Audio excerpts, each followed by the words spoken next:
लो प्रतिदिन जीवन का में आपका स्वागत है। हमारे साथ बने रहने के लिए धन्यवाद। मुझे यकीन है मेरे शब्द आपको प्रोत्साहित करेंगे। एक सवाल पूछूं आपसे, क्या आप ये नहीं सोच रहे आखिर मेरे जीवन में परमेश्वर क्या कर रहा है? इस पे गौर किया ही होगा आपने कभी। आप अकेले नहीं हैं, हम सभी कभी न कभी ये सोचते ही हैं। आज का समय अपने जीवन के ऐसे दौर को ही प्रभावित करने वाले उत्साहवर्धक शब्दों को दूंगी मैं। एक सवाल पूछती हूँ आपसे, अपने आध्यात्मिक विकास से कितने लोगों को थोड़ी बहुत निराशा होती है कभी?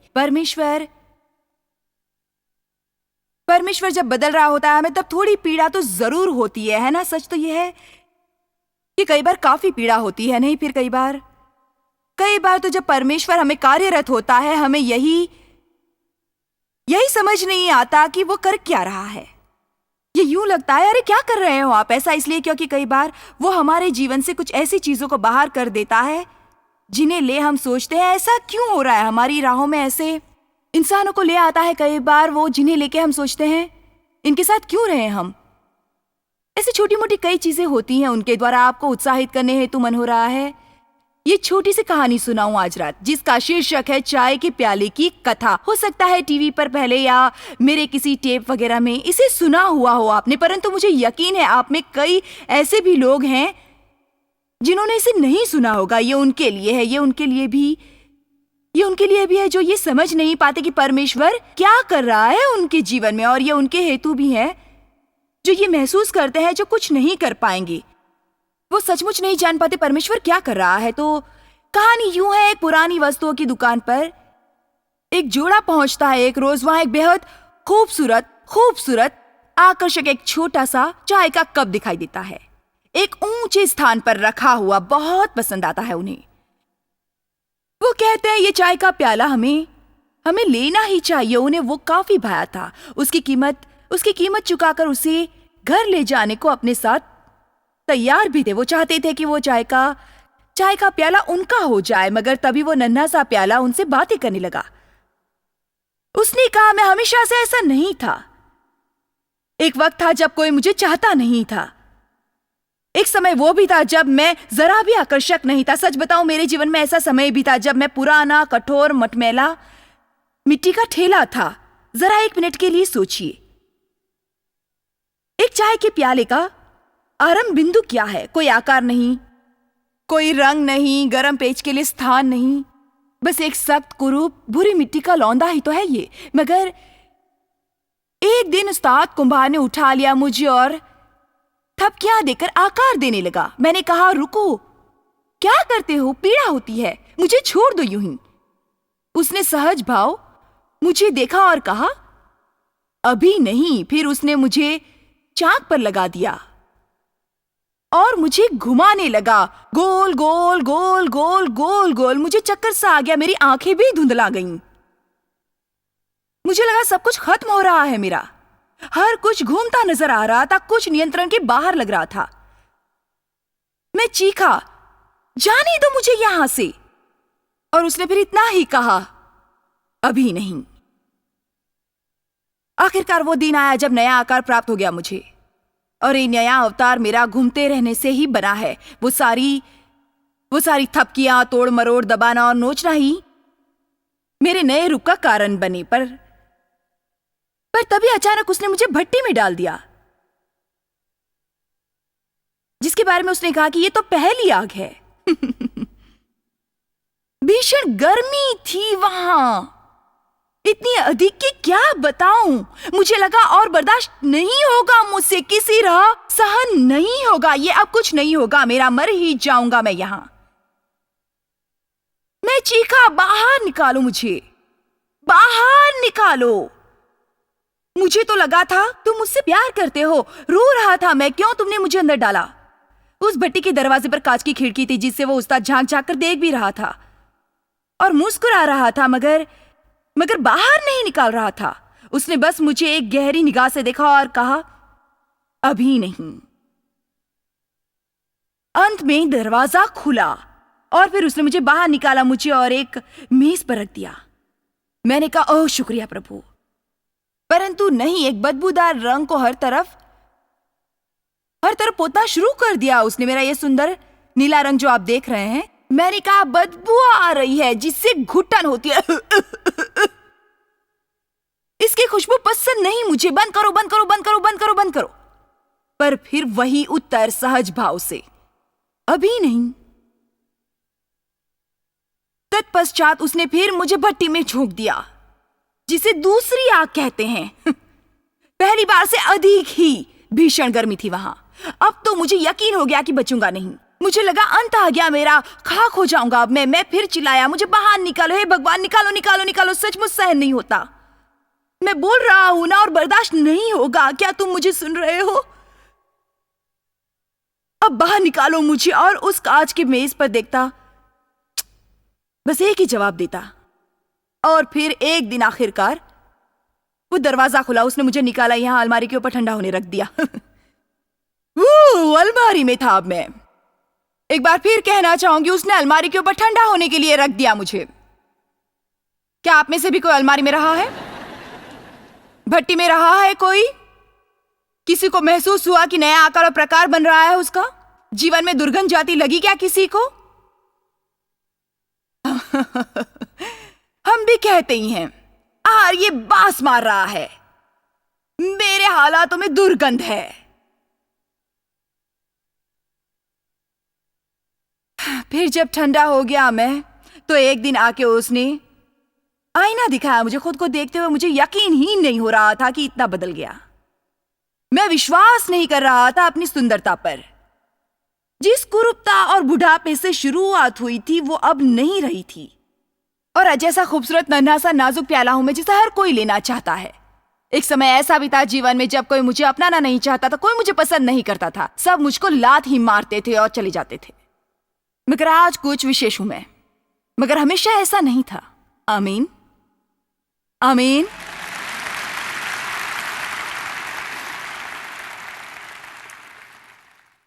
आज रात मैं आपको भी यही प्रोत्साहन देना चाह रही हूं कि आप भी कुछ से कुछ हो सकते हैं। सिर्फ करना यह है कि हिम्मत नहीं हारनी है, बाकी परमेश्वर करेगा।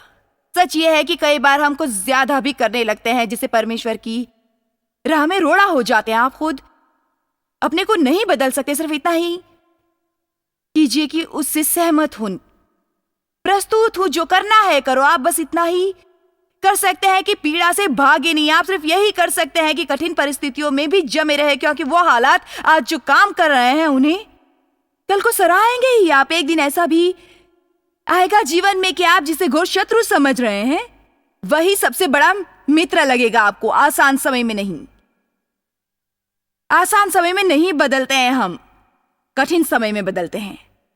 आसान समय में परमेश्वर को भी नहीं जान पाते, सिर्फ मुश्किल समय में जानते हैं। मगर अंत में वो शांति मिलती है जो समझ नहीं आती, वो आनंद मिलता है जो बताया नहीं जा सकता। बिना किसी कारण ही खुश होते हैं आप, बस खुश रहते हैं। अंत में भागो मत, हिम्मत मत हारो, पीछे हटने की भी मत सोचिए। याद रखिए कैसा हुआ करता था। हो सकता है आप वहां ना हो जहां होना चाहते थे, मगर परमेश्वर की कृपा से वहां भी नहीं है जहां आप पहले थे। आप भी शायद हर किसी के समान कहीं एक यात्रा पर है, मगर उन लोगों से अपनी तुलना करने में सावधानी बरतिए जो अपने से आगे दिखते हो आपको, क्योंकि ऐसा भी हो सकता है कल ये लोग भी यही थे जहां हैं आप अभी, और ऐसे भी दिन आएंगे जब आप वहीं होंगे जहां आप होना चाहते हैं, परंतु तो वहां से भी कोई आपको आगे नजर आएगा। अंत में किसी से तुलना करने की कोई आवश्यकता नहीं है। अपनी भक्ति का जीवन, अपनी बाइबल पाठन का नियम, अपना व्यक्तित्व, अपना रूप, अपने उपहार, अपने हुनर, किसी की भी तुलना मत कीजिए किसी से। दूसरों जैसा बनने में परमेश्वर आपकी मदद नहीं करता, किसी की भी मदद नहीं करता। तुम्हें वही रहना होगा जो तुम हो। अब ये कहने से मेरा अर्थ ये भी नहीं कि हमें बदलाव नहीं चाहिए। हम सबको बदलने की जरूरत है, सबको विकसित होने की आवश्यकता है, परंतु किसी और स्वरूप में परिवर्तित होकर हम जो है उसी में श्रेष्ठ हैं। सबसे उत्तम स्वयं में रहकर ही ईश्वर मौलिक को ही सराहता है, नकलचियों को नहीं। आमीन। ईश्वर आपका उपयोग करेगा, दूसरों की मदद के लिए उपयोग करेगा। आपसे कईयों ने अतीत में चोटें खाई हैं और अब पीड़ा से मुक्ति भी प्राप्त कर रहे होंगे। अंत में परमेश्वर आपसे लोगों की सहायता करवाएगा। मैं फिर प्रोत्साहन देती हूँ, जहां कहीं भी आप हो वहां बने रहिए, हिम्मत मत हारिए। दिमाग में तय कर लीजिए, लगा ही रहूंगा मैं और उस अंत तक पहुंच कर ही रहूंगा। मैं आपको बताना चाहूंगी, जो कई महीनों से प्रार्थना को लेकर परमेश्वर मेरे मन में बार बार डाल रहा है। बहुत सहज बात यह है, मगर प्रार्थना की शक्ति को देखने में इससे वो मदद रही है जो पहले नहीं मिली कभी। परमेश्वर ने सहज रूप मुझसे कहा, तुम जब प्रार्थना करती हो तो मेरे कार्य करने को द्वार खोल देती हो। एक क्षण इस पर विचार किया। जब हम प्रार्थना करते हैं, परमेश्वर को कार्य करने के लिए द्वार खोल देते हैं। अगर प्रार्थना नहीं करते आप या कोई भी, तो परमेश्वर को कार्य करने का दरवाजा नहीं खुलता है। पिछले कई महीनों से मैंने अपनी प्रार्थना का जितना शीघ्र और बेहतर प्रतिफल पाया है, उतना शायद पहले कभी नहीं पाया था। परंतु मैं समझती हूं कि अब मैं पहले से कहीं अधिक चीजों के लिए भी प्रार्थना करने लग गई हूं, जिससे निराशा भी हो सकती है। और अब यह भी प्रयास रहता है कि मसलों को खुद निपटाऊं, ताकि झगड़ों में उतना समय खर्च करूं जो पहले नहीं करती थी। मैं मानती हूं कि विकास क्रमिक होता है। परमेश्वर के साथ चलते 30 बरस हो चुके हैं मुझे, और निसंदेह प्रार्थना भरा जीवन रहा है इस दौरान मेरा। लेकिन आज प्रार्थना करना ज्यादा आसान है मेरे लिए। हमें प्रार्थना हेतु अलग समय तो रखना ही चाहिए, मगर पूरे दिन भी इसे करते रहना चाहिए। परंतु प्रार्थना को इतना धार्मिक भी ना बनाए कि वो आपका कुछ भला ही न कर पाए। प्रार्थना को कार्य न बनाए, ना ही इतना धार्मिक कि जिससे आनंद ही ना आए आपको। प्रार्थना तो बस परमेश्वर के साथ संवाद भर है, उससे निकटता है। बस एक एहसास है कि आपके साथ कोई है जिसके लिए कुछ भी असंभव नहीं है। कभी भी ऐसा खामोश, गूंगा, आवाज रहित मुख वक्तव्य मत कीजिए कि मुझे समझ नहीं आता, मैं क्या करूं। जो भी आता था कर लिया, इसलिए बस प्रार्थना ही बची अब करने को। हम सबने ऐसा कुछ जरूर कहा होगा, क्या करूं समझ नहीं आता, अब तो बस प्रार्थना ही करना बाकी है। परंतु प्रार्थना हमारे बचाव का अंतिम रास्ता नहीं है, पर परिस्थिति में पहली चीज इसे ही होना चाहिए। आमीन।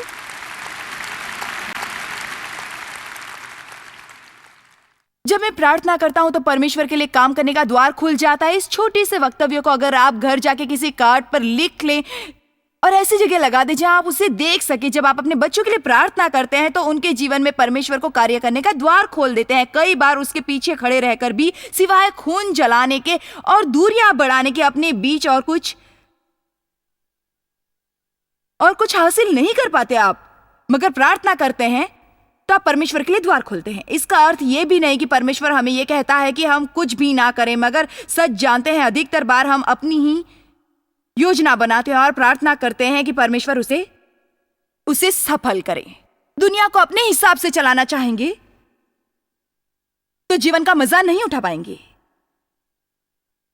यह परमेश्वर का काम है। वहां बालकनी में देख रही हूं मैं। यह मत सोचिए कि मेरा ज्यादातर ध्यान नीचे ही रहता है। आमीन। जब मैं प्रार्थना करता हूं तो परमेश्वर को कार्य करने के लिए द्वार खोल देता हूं।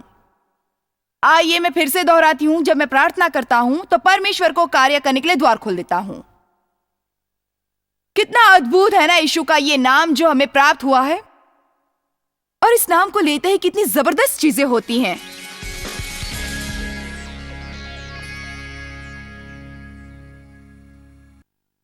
आपके साथ बांटने के लिए इस विषय पर कुछ और बातें भी हैं मेरे पास, जिससे आपको प्रोत्साहन मिलेगा। मगर पहले मैं आप सबों के लिए इस अवसर पर प्रार्थना करना चाहूंगी। मेरा मानना है कि सहमति में शक्ति है। अंत में मैं चाहूंगी कि हम सब आपकी वो स्थिति में हैं अभी उस पर सहमत हों। अगर आप खुद को अधीर, उलझा हुआ या निराश महसूस कर रहे हैं तो हम प्रार्थना करेंगे कि परमेश्वर की शांति आपको प्राप्त हो। तो आइए हम मिलकर प्रार्थना करते हैं।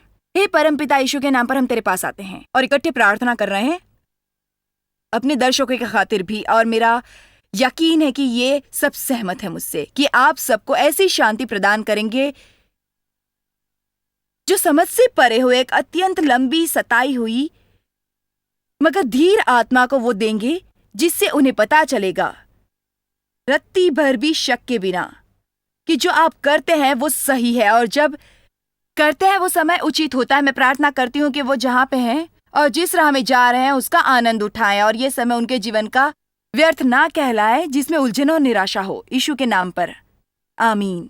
अब पहली बात जो मैं आपको बताना चाहती हूँ वो ये कि मैं मानती हूँ कि एक प्रवृत्ति जो परमेश्वर की प्रतीक्षा के उपरांत प्रतिफल ना आता देख हम में उपजने लगती है, वो है हमारे अंदर नकारात्मक भाव का पनपना। हम संदेह और अविश्वास का शिकार होने लगते हैं और नकारात्मक हो जाते हैं, नकारात्मक बातें करना शुरू कर देते हैं, नकारात्मक सोचने लगते हैं। मगर ये कोई राह नहीं है परमेश्वर को अपने जीवन में लाने की। यहाँ ग्रंथ में ये यूहन्ना की किताब का अध्याय 11 खुला है मेरे आगे, जिसमें लाजर मृत पड़ा है।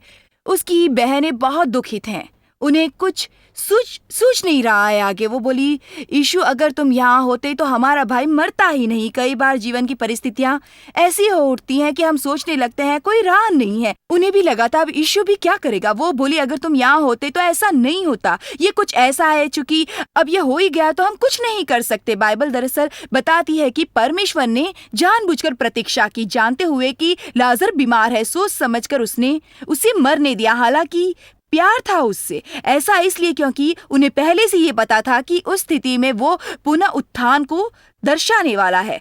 कई बार हम सोच नहीं पाते कि परमेश्वर वो सब क्यों कर रहा है जो हम नहीं चाहते, क्योंकि हमें पता है उसके लिए वो करना कितना आसान है। मुझे अपने जीवन का वो समय याद है जब मैं कहती थी परमेश्वर आपके लिए ये करना कितना सुगम है, क्यों नहीं मेरे जीवन में आ रहे हैं आप। तभी से मैंने ये सीखा कि परमेश्वर का समय मेरा समय नहीं है, परंतु ये भी सच है कि वो देरी भी नहीं करता। हालांकि हमें लगता रहता है कि देर हो रही है, जब वो हमारे समय अनुसार नहीं आता। तो फिर यीशु ने जो कहा उससे मैं समझती हूँ काफी अहम बात है ये, और इसका प्रयोग मैं हमेशा करती हूँ। बहुत सहज बात है ये जो यूहन्ना 11:40 में उन्होंने कही। वो बोले, बस विश्वास रखो और परमेश्वर की महिमा तुम्हें दिख जाएगी। भयंकर बात है ना ये, कितनी साधारण बात है, बस विश्वास करो और उसकी महिमा तुम्हें दिख जाएगी। मैं समझती हूँ महान बात यह है, विश्वास रखो और उसकी महिमा तुम्हें नजर आ जाएगी। और ये तो हम भी कर सकते हैं।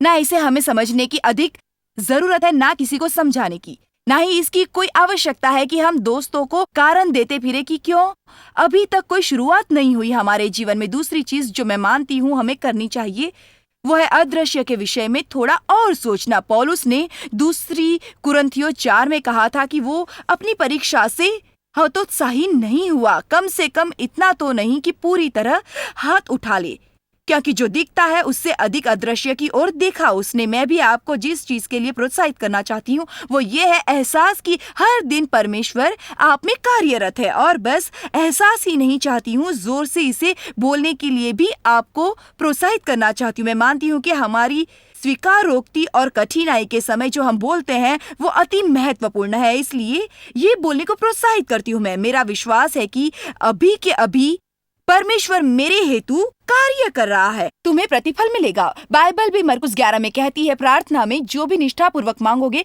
वो तुम्हें प्राप्त होगा। अंत में सर्वप्रथम हमें आस्था में विश्वास करना है कि हमें उससे मिलेगा, और फिर निष्ठा पूर्वक एक बड़ा कदम उठाने की इच्छा दर्शाते स्वीकार करना है कि अदृश्य धरातल भी होता है कहीं, हम उसे देख नहीं सकते मगर वो जगत में है जरूर। वहाँ देवदूत भी है जो हमारे हित में कार्यरत हैं, और दानवी ताकतें भी हैं जो परमेश्वर की हमारे जीवन में योजनाओं पर पानी फेरना चाहती हैं। अंत में हमें परमेश्वर से सहयोग करने की जरूरत है ताकि वो अपना काम कर सके। शत्रुओं को अपना मुख उधार देने से बचाइए खुद को। दूसरी तरह से कहूँ तो शैतान अगर संदेह और अनास्था लाता है, दिमाग में नकारात्मक सोच और झूठ लाता है, तो उसे सहमत नहीं होइए, सिर्फ परमेश्वर से सहमत रहिए, क्योंकि इसी से जीवन में प्रारंभ दिखेगा आपको वो भी अति शीघ्र। बस परमेश्वर पर विश्वास रखे और तब उसकी महिमा दिखेगी आपको बस इतना कहना है, मुझे परमेश्वर में विश्वास है और उसकी इस आस्था में रहूंगा। मैं निष्ठा की अच्छी लड़ाई लड़ूंगा मैं, और परमेश्वर में भरोसा रखूंगा कि मदद करेगा वो। नकारात्मक बातें नहीं करूंगा कभी, और हरदम आस्था के शब्द ही बोलूंगा मैं, और उन चीजों को भी वैसे ही मानूंगा जो नहीं होकर भी हैं कहीं।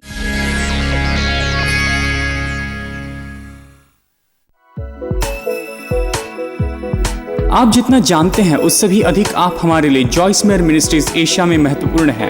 हम आपकी सराहना करते हैं। आप सौभाग्यों का धन्यवाद देते हैं कि इस संसार भर की सेवकाई को आप सफल कर रहे हैं। एक साथ हम भूखों को भोजन, गरीबों को कपड़े दे रहे हैं और पूरे संसार में सुसमाचार प्रचार कर रहे हैं। हमसे आज ही संपर्क करें या लॉग करें jmmindia.org।